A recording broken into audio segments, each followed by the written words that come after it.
ମାନ୍ୟତା ଅଛି ଯେ ଚାରି ଧାମର ଦର୍ଶନ ପରେ ମନୁଷ୍ୟର ସମସ୍ତ ପାପର କ୍ଷୟ ଘଟିଥାଏ। କାରଣ ଏହି ଚାରି ଧାମରେ ଭଗବାନ ବିଷ୍ଣୁଙ୍କ ସ୍ୱୟଂ ଉପସ୍ଥିତିର ମାନ୍ୟତା ଅଛି।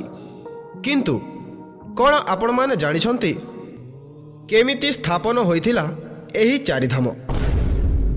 କ'ଣ ରହିଛି ଏହାର ପୌରାଣିକ ଓ ଐତିହାସିକ ମାନ୍ୟତା? କ'ଣ ସତରେ ଚାରି ଧାମର ଦର୍ଶନ ପରେ ମନୁଷ୍ୟକୁ ମୋକ୍ଷ ପ୍ରାପ୍ତି ହୁଏ?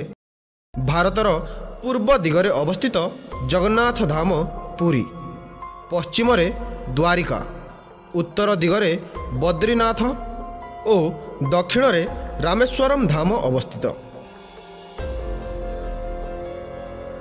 ମାନ୍ୟତା ଅଛି ଯେ ଭଗବାନ ବିଷ୍ଣୁ ପ୍ରତ୍ୟକ୍ଷ ଭାବରେ ଏହି ଚାରିଧାମରେ ବସବାସ କରନ୍ତି। ଭଗବାନ ବିଷ୍ଣୁ ରାମେଶ୍ୱରମ ଠାରେ ସ୍ନାନ କରନ୍ତି, ପୁରୀରେ ଭୋଜନ କରନ୍ତି, ବଦ୍ରିନାଥରେ ଧ୍ୟାନ କରନ୍ତି ଏବଂ ଦ୍ୱାରିକା ଧାମରେ ବିଶ୍ରାମ କରନ୍ତି।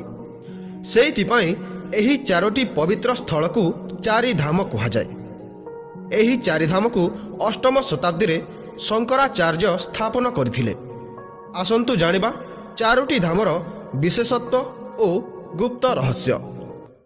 ପ୍ରଥମେ ଜାଣିବା ବଦ୍ରିନାଥ ଧାମ।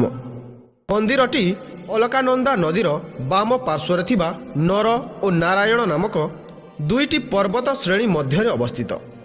ମନ୍ଦିରଟି ତିନି ଭାଗରେ ବିଭକ୍ତ, ଯଥା ଗର୍ଭଗୃହ, ଦର୍ଶନ ମଣ୍ଡପ ଓ ସଭା ମଣ୍ଡପ। ମନ୍ଦିର ମଧ୍ୟରେ ଭଗବାନ ବିଷ୍ଣୁଙ୍କ 15ଟି ମୂର୍ତ୍ତି ଅଛି, ଯାହାକି କଲା ପଥରରେ ନିର୍ମିତ। ଏହି ଧାମକୁ ପୃଥିବୀର ବୈକୁଣ୍ଠ ମଧ୍ୟ କୁହାଯାଏ। ଏହି ମନ୍ଦିରକୁ ନେଇ ଅନେକ କଥା ପ୍ରଚଳିତ ରହିଛି। ପୌରାଣିକ ମାନ୍ୟତା ଅନୁସାରେ ଏହି ଭୂମି ଭଗବାନ ଶିବଙ୍କର ଥିଲା, କିନ୍ତୁ ଭଗବାନ ବିଷ୍ଣୁଙ୍କୁ ଧ୍ୟାନ କରିବା ପାଇଁ ଏକ ସ୍ଥାନର ଆବଶ୍ୟକ ପଡ଼ିଲା। ଭଗବାନ ବିଷ୍ଣୁ ଏକ ଛୋଟ ପିଲାର ରୂପ ଧାରଣ କରି କାନ୍ଦିବାକୁ ଲାଗିଲେ।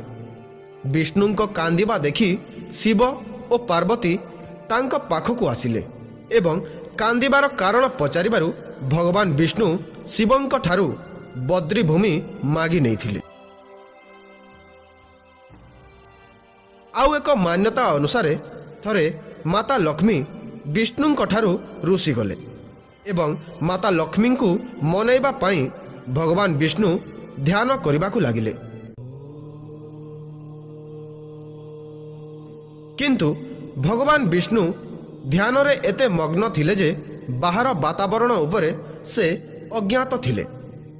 ଯେତେବେଳେ ବାତାବରଣ ଅଧିକ ଖରାପ ହେବାକୁ ଲାଗିଲା, ମାତା ଲକ୍ଷ୍ମୀ ନିଜେ ଏକ ବଦ୍ରି ଗଛର ରୂପ ଧାରଣ କରି ଭଗବାନ ବିଷ୍ଣୁଙ୍କ ରକ୍ଷା କରିଥିଲେ।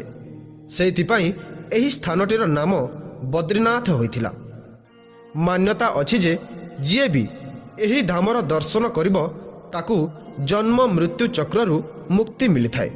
ତାକୁ ପୁନର୍ବାର ମନୁଷ୍ୟ ଜନ୍ମ ନେବାକୁ ପଡ଼େ ନାହିଁ।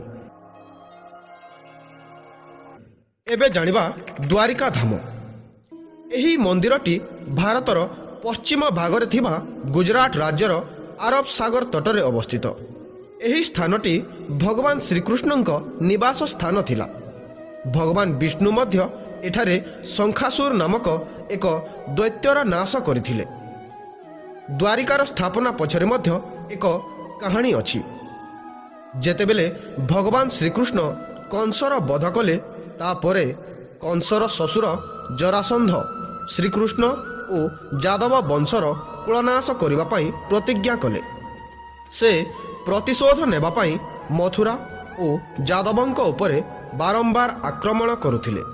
ସେଇଥିପାଇଁ ଭଗବାନ ଶ୍ରୀକୃଷ୍ଣ ଯଦୁ ବଂଶର ରକ୍ଷା ନିମନ୍ତେ ମଥୁରା ଛାଡ଼ିବାର ନିଷ୍ପତ୍ତି ନେଲେ ଏବଂ ସମସ୍ତଙ୍କ ପାଇଁ ଏକ ନୂଆ ନଗରୀର ସ୍ଥାପନା କରିବାକୁ ଭାବିଲେ।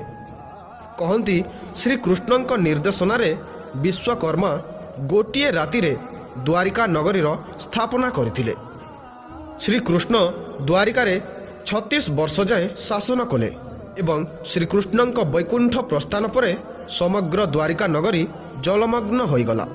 କୁହାଯାଏ ଦ୍ୱାରିକା ନଗରୀର ସମ୍ପୂର୍ଣ୍ଣ ଜଳମଗ୍ନ ହେବା ପରେ ଶ୍ରୀକୃଷ୍ଣଙ୍କ ବଂଶଜ ବଜ୍ରନାଭ ମୁଖ୍ୟ ମନ୍ଦିରର ନିର୍ମାଣ କରିଥିଲେ, ଯାହାକି 2500 ବର୍ଷ ପୁରୁଣା ଅଟେ। ମନ୍ଦିରରେ ଦୁଇଟି ଦ୍ୱାର ଅଛି, ଯଥା ସ୍ୱର୍ଗଦ୍ୱାର ଓ ମୋକ୍ଷ ଦ୍ୱାର। ଏବେ ଜାଣିବା ରାମେଶ୍ୱରମ୍ ଧାମ ବିଷୟରେ। ରାମେଶ୍ୱରମ୍ ମନ୍ଦିର, ଯାହାକି ତାମିଲନାଡୁ ଜିଲ୍ଲାର ରାମନାଥପୁରମ୍ ଜିଲ୍ଲାରେ ଅବସ୍ଥିତ। ମନ୍ଦିରଟି ବଙ୍ଗୋପସାଗର ଓ ଆରବ ସାଗରର ସଙ୍ଗମ ସ୍ଥଳରେ ଅବସ୍ଥିତ। ଏହି ମନ୍ଦିର ସ୍ଥାପନାର କାହାଣୀ ରାମାୟଣ କାଳ ସହିତ ଜଡ଼ିତ। ଯେତେବେଳେ ମାତା ସୀତାଙ୍କୁ ଖୋଜି ଖୋଜି ପ୍ରଭୁ ଶ୍ରୀରାମ, ଲକ୍ଷ୍ମଣ ଓ ବାନର ସେନା ଲଙ୍କା ଅଭିମୁଖେ ଯାଉଥିଲେ, ସେହି ସମୟରେ ଶ୍ରୀରାମ ସମୁଦ୍ର କୂଳରେ ଶିବଲିଙ୍ଗର ନିର୍ମାଣ କରି ପୂଜା କରିଥିଲେ। ଫଳରେ ମହାଦେବ ଶ୍ରୀରାମଙ୍କୁ ବିଜୟ ଲାଭର ବରଦାନ ଦେଇଥିଲେ। ସେହି ସମୟରେ ଶ୍ରୀରାମ ମହାଦେବଙ୍କୁ ଅନୁରୋଧ କରିଥିଲେ ଯେ ଜନକଲ୍ୟାଣ ହେତୁ ମହାଦେବ ସେହି ସ୍ଥାନରେ ଚିରକାଳ ପାଇଁ ଜ୍ୟୋତିର୍ଲିଙ୍ଗ ରୂପରେ ପୂଜା ପାଇବେ। ଆଉ ଏକ କଥା ଅନୁସାରେ ଯେତେବେଳେ ଶ୍ରୀରାମ ରାବଣର ବଧ କରିବା ପରେ ମାତା ସୀତାଙ୍କ ସହିତ ଅଯୋଧ୍ୟା ପ୍ରତ୍ୟାବର୍ତ୍ତନ କରୁଥିଲେ, ସେହି ସମୟରେ ତାଙ୍କୁ ବ୍ରହ୍ମ ହତ୍ୟାର ପାପ ଲାଗିଥିଲା। ଏହି ପାପରୁ ମୁକ୍ତି ପାଇବା ପାଇଁ ସାଧୁ ସନ୍ତମାନେ ଭଗବାନ ଶିବଙ୍କ ଆରାଧନା କରିବା ପାଇଁ ପ୍ରଭୁ ଶ୍ରୀରାମଙ୍କୁ ପରାମର୍ଶ ଦେଇଥିଲେ। କିନ୍ତୁ ସମୁଦ୍ର ତଟରେ କୌଣସି ଶିବ ମନ୍ଦିର ନଥିଲା। ଫଳରେ ଶ୍ରୀରାମ ହନୁମାନଙ୍କୁ ଏକ ଶିବ ମୂର୍ତ୍ତି ଆଣିବା ପାଇଁ ଆଦେଶ ଦେଲେ। ପ୍ରଭୁଙ୍କ ଆଦେଶରେ ହନୁମାନ ମୂର୍ତ୍ତି ଆଣିବା ପାଇଁ ଚାଲିଗଲେ ସତ, କିନ୍ତୁ ତାଙ୍କୁ ଫେରିବାକୁ ଅଧିକ ସମୟ ଲାଗିଲା। ଫଳରେ ମାତା ସୀତା ସେଠାରେ ଥିବା ଧୂଳିରେ ଏକ ଶିବଲିଙ୍ଗର ଆକୃତି ନିର୍ମାଣ କରିଥିଲେ ଏବଂ ଶ୍ରଦ୍ଧାପୂର୍ବକ ପୂଜା ଅର୍ଚ୍ଚନା କରିଥିଲେ। ପରେ ପରେ ହନୁମାନ ଆଣିଥିବା ଶିବଲିଙ୍ଗକୁ ମଧ୍ୟ ସେଠାରେ ସ୍ଥାପନ କରାଗଲା। ରାମେଶ୍ୱରମ୍ ଠାରେ ଆଜି ମଧ୍ୟ ସେତୁବନ୍ଧର କିଛି ଅଂଶ ଦେଖିବାକୁ ମିଳିଥାଏ, ଯାହାକି ରାମ ସେତୁ ନାମରେ ଜଣାଯାଏ। ଏବେ ଜାଣିବା ଜଗନ୍ନାଥ ପୁରୀ ଧାମ ବିଷୟରେ। ଭବ୍ୟ ଜଗନ୍ନାଥ ମନ୍ଦିର ଆମ ଓଡ଼ିଶା ରାଜ୍ୟର ପୁରୀ ସହରରେ ଅବସ୍ଥିତ। ଜଗନ୍ନାଥର ଅର୍ଥ ହିଁ ହେଉଛି ଜଗତର ନାଥ। ଜଗନ୍ନାଥ ମନ୍ଦିରରେ 3ଟି ଦେବତା ପୂଜା ପାଉଛନ୍ତି: ଜଗନ୍ନାଥ, ବଡ଼ ଭାଇ ବଳଭଦ୍ର ଓ ଭଉଣୀ ସୁଭଦ୍ରା। ଏହି ମନ୍ଦିରରେ ପ୍ରତ୍ୟେକ ବର୍ଷ ଆଷାଢ଼ ଦ୍ୱିତୀୟା ତିଥିରେ ଭବ୍ୟ ରଥଯାତ୍ରାର ଅନୁଷ୍ଠିତ ହୁଏ।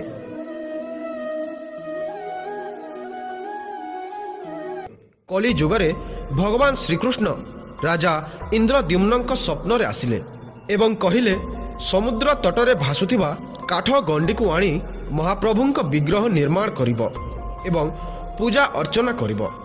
କିନ୍ତୁ ଯେତେ ଚେଷ୍ଟା କଲେ ମଧ୍ୟ କାଠ ଗଣ୍ଡିକୁ କେହି ଖଣ୍ଡିଆ ମଧ୍ୟ କରିପାରିଲେ ନାହିଁ। ଶେଷରେ ବିଶ୍ୱକର୍ମା ଏକ ବୃଦ୍ଧା ଲୋକର ବେଶରେ ଆସି ମୂର୍ତ୍ତି ନିର୍ମାଣ କରିଥିଲେ। କିନ୍ତୁ ତାଙ୍କର ଏକ ସର୍ତ୍ତ ଥିଲା ଯେ ସେ ଗୋଟିଏ ବନ୍ଦ ଘର ଭିତରେ ମୂର୍ତ୍ତି ନିର୍ମାଣ କରିବେ ଏବଂ 21 ଦିନ ଯାଏ କେହି ହେଲେ କବାଟ ଖୋଲିବେ ନାହିଁ। କିନ୍ତୁ କିଛି ଦିନ ପରେ ମନ୍ଦିର ଭିତରେ ଠକ୍ ଠକ୍ ଶବ୍ଦ ଶୁଭିଲା ନାହିଁ। ଫଳରେ ରାଣୀଙ୍କ ସହିତ ରାଜା ଇନ୍ଦ୍ରଦ୍ୟୁମ୍ନ କବାଟ ଖୋଲିଦେଲେ ଏବଂ ମୂର୍ତ୍ତି ଅଧାଗଢ଼ା ରହିଗଲା। ସେହି ଦିନଠାରୁ ଜଗନ୍ନାଥ ପୁରୀରେ ଭଗବାନ ଅଧାଗଢ଼ା ହୋଇ ପୂଜା ପାଉଛନ୍ତି।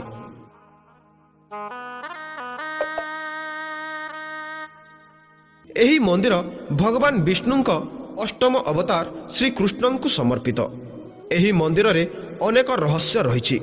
ସେଥିମଧ୍ୟରୁ ଏକ ଏହା ଯେ ଏହି ମନ୍ଦିରର ଧ୍ୱଜା ସବୁବେଳେ ପବନର ବିପରୀତ ଦିଗରେ ଉଡ଼େ ଓ ଅଷ୍ଟଧାତୁରେ ନିର୍ମିତ ନୀଳଚକ୍ରର ମଧ୍ୟ ବିଶେଷ ମହତ୍ତ୍ୱ ରହିଛି।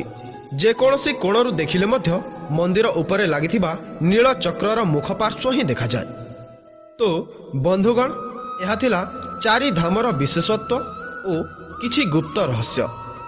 ସମସ୍ତ ଧାମ କିମ୍ବା ମନ୍ଦିର ବିଷୟରେ ପୃଥକ୍ ସମ୍ପୂର୍ଣ୍ଣ ବିବରଣୀ ଜାଣିବାକୁ ଚାହୁଁଛନ୍ତି ଯଦି କମେଣ୍ଟ ମାଧ୍ୟମରେ ଜଣାନ୍ତୁ।